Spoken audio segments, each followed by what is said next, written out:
Assalamualaikum warahmatullahi wabarakatuh. Hamdan wa syukran lillah, salatan wa salaman ala rasulillah. Wa ba'du. Saudara-saudari sekalian yang saya hormati, kita telah membicarakan pendahuluan tentang ziarah. Pada kesempatan ini kita akan lanjutkan pembicaraan tentang ziarah ini.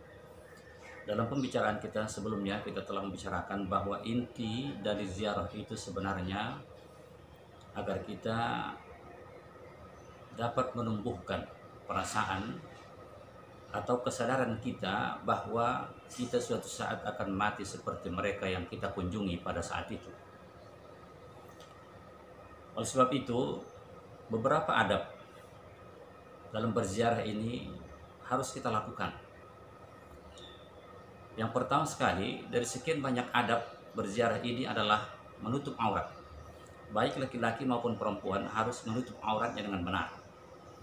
Yang paling banyak terlihat di tengah masyarakat ketika berziarah tidak menutup aurat adalah, mohon maaf, itu kaum wanita.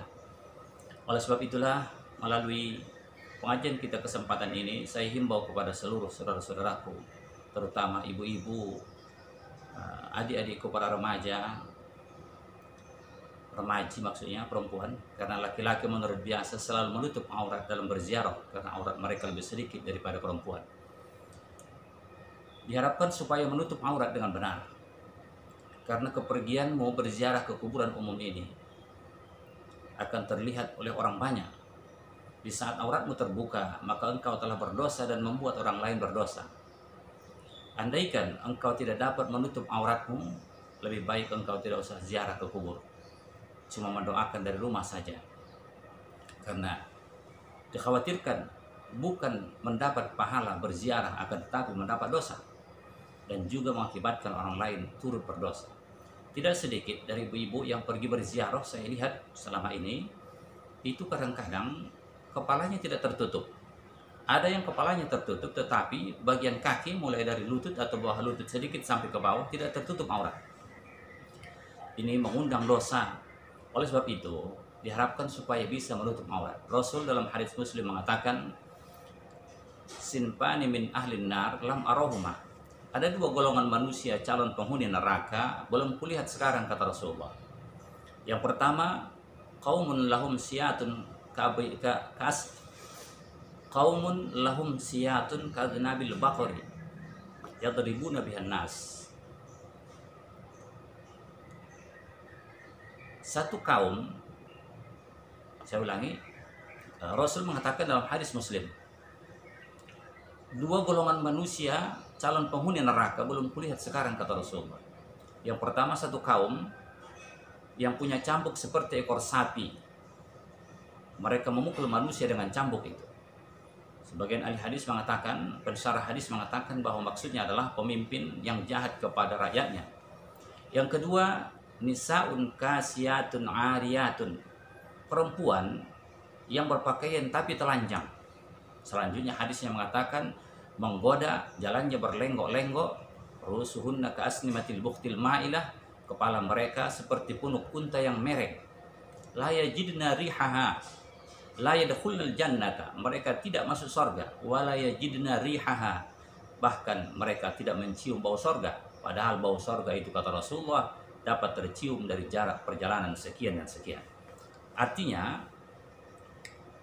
perempuan yang model seperti ini, ada pakaian melekat di tubuhnya, tetapi terlihat juga auratnya. Bahkan mereka menggoda, sifatnya seperti menggoda, berjalan berlenggok-lenggok, kepala mereka seperti burung unta yang mereng. Mereka ini jangankan masuk surga, mencium baunya pun tidak diizinkan Allah Subhanahu wa Ta'ala. Oleh sebab itulah, hati-hati, tutup aurat, baru pergi berangkat ziarah. Kalau tidak sanggup menutup aurat, sebaiknya tidak usah pergi berziarah ke kuburan umum. Yang kedua, adab ziarah ini adalah memakai pakaian yang sederhana. Jangan memakai pakaian kemewahan, pakaian kondangan. Pakailah pakaian yang biasa-biasa sampai ke sendalmu. Nabi SAW ketika melihat ada orang berziarah memakai sendal, beliau mengatakan dalam hadis sahih, Saya ulangi, hadis ini hadis hasan, diriwayatkan oleh Imam Abu Daud. Ya sahibas sibtiyataini waihaka alqi sibtiyataika. Wahai pemilik dua sendal sibit, tanggalkan sendalmu, celakalah engkau, tanggalkan kedua sendalmu. Orang itu melihat siapa yang berbicara. Begitu dia lihat rupanya Rasulullah Shallallahu Alaihi Wasallam, beliau pun menanggalkan sendalnya dan melemparkan keluar ke kuburan. Berdasarkan hadis inilah maka sebagian orang mengatakan bahwa pakai sendal sepatu tidak dibenarkan ke kuburan. Tetapi banyak di antara para ulama mengatakan bukan itu tujuan hadis. Karena Rasul mengatakan di situ adalah pemilik sendal sebit.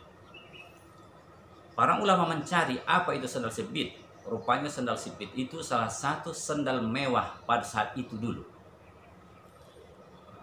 Dalam hadis lain riwayat Bukhari, Rasulullah mengatakan apabila seorang hamba itu telah diletakkan di dalam kuburnya, kemudian orang-orang yang mengantarnya pun kembali pulang, sungguh mereka, saya ulangi, sungguh hamba atau mayit yang di dalam kubur itu mendengar derap terompak mereka. Dalam hadis ini menjelaskan bahwa mereka memakai terompak. Kalau mereka tidak memakai terompak, tentu mayit tidak mendengar suara terompak mereka. Perhitungkan mereka memakai terompak ke pekuburan. Berdasarkan inilah maka para ulama mengatakan yang dimaksud dengan tanggalkan sendal sibitmu adalah sendal mewah. Tidak baik kalau kita ke pekuburan memakai pakaian yang mewah, mulai dari atas baju, celana atau rok, demikian juga ke bagian kepala sampai ke bawah sendal. Sebaiknya pakailah pakaian biasa-biasa saja, jangan memakai yang mewah-mewah. Saudara-saudara sekalian yang saya hormati, yang selanjutnya, adab berikutnya adalah bagi perempuan harus mendapat izin dari orang tua atau wali, dari suami atau wali. Tidak sedikit di antara perempuan yang pergi keluar rumah sesuka hatinya. Dia tidak peduli dengan aturan itu. Dia tidak merasa takut pada suaminya. Hal ini sangat berbahaya sekali bagi perempuan. Keluarnya dari rumah tanpa izin suami mengakibatkan dosa bagi setiap perempuan. Dosanya sangat besar sekali. Mulai dia keluar dari rumahnya dilaknat malaikat sampai kembali ke rumahnya.